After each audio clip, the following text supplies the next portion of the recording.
Hello, I'm a girl on the autism spectrum, and I want to share what it's like to go into the office for work.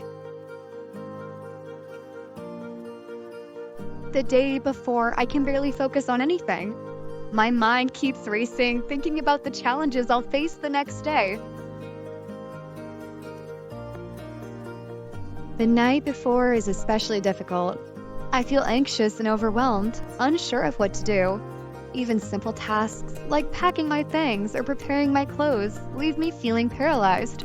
Eventually, I end up crying or hyperventilating, trying to calm myself with repetitive gestures and movements known as stimming.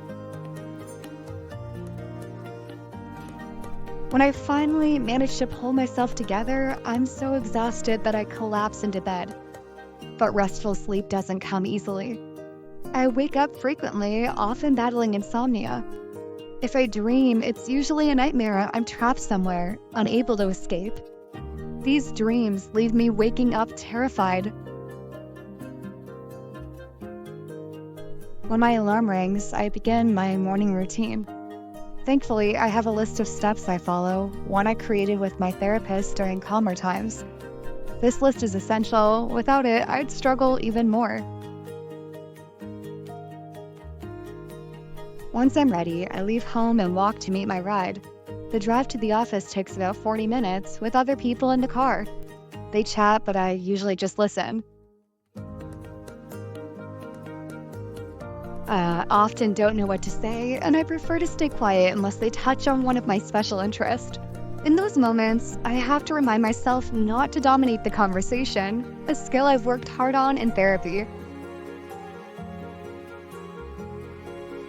Also, I have a problem with auditory processing, so it's hard for me to make out what they're saying when there's noise in the background. At the office, I head to my area. Finding a suitable place to sit is one of my first challenges. I need a spot where I feel secure, with easy access to an exit, minimal physical contact, and space to breathe without feeling smothered by walls, people, or stale air. People on the spectrum are often highly sensitive to our surroundings. Sounds, the lights, temperatures, smells, and even colors can be overwhelming. It's like a constant silent battle with sensations hitting us from all directions. What neurotypicals barely notice can feel physically painful to me. When my workday begins, I try to concentrate, but every unexpected noise, flicker of light, or sudden scent disrupts my focus, sometimes physically hurting me as well. When this happens, I need time to self-regulate.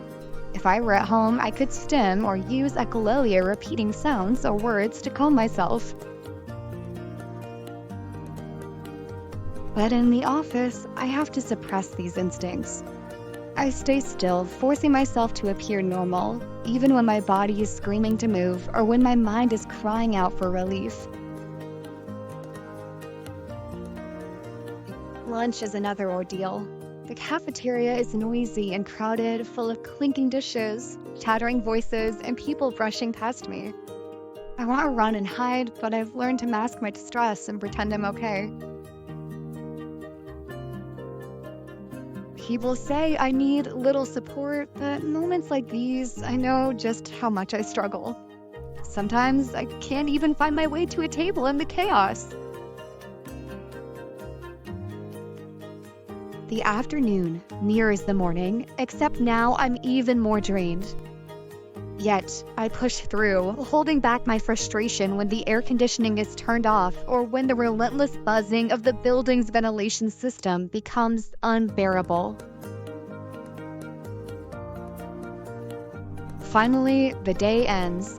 The ride home is a blur. The conversations around me fade into the background noise. I'm too tired to keep up. When I get home, I grab something quick from the fridge, turn on the TV, and hug my cats.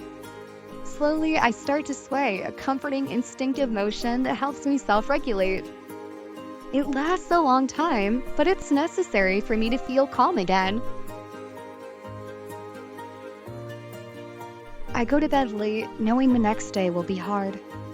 My mind will be foggy, and my ability to sleeping clearly will be limited, the aftermath of overwhelming anxiety and sensory overload. This is one day of my week. Next week, I'll have to do it all over again.